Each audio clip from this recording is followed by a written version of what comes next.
個個講西沙，而家都講 Sierra Sea， 但係大家又知唔知道，其實新鴻基喺呢一區仲有一個低密度住宅。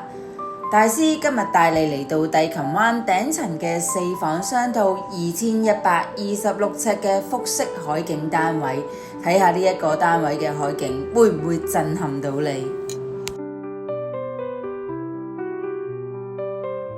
除咗海景，中空樓底都俾人有一種豪宅氣派嘅感覺。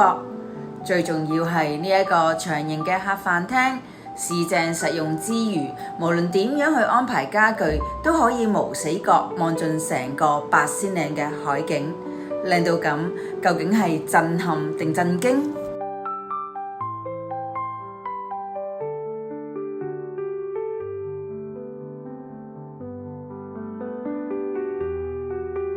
講到睡眠區，先介紹同層嘅平層大房。其實唔少業主都會將大門改出少少，直接將客房升級做客套房。而睡房方面，一貫新鴻基廳房同向嘅方正開積，無論大床點擺放，都可以飽覽成個八仙嶺景色。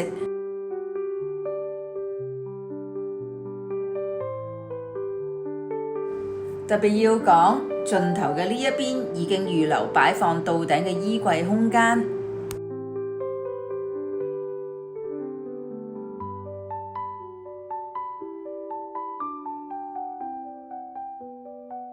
而上到2樓，先同大家介紹主人房先。尺寸上比起剛剛平層嘅房大咗唔少，同時間亦都預留咗衣帽間，位置俾新業主，加上呢一個景色。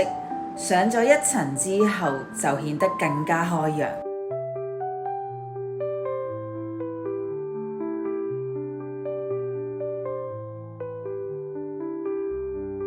主人浴室以白色雲石飾面設計為主調，成個屋苑都係名次開積，咁就保留到良好嘅通風效果。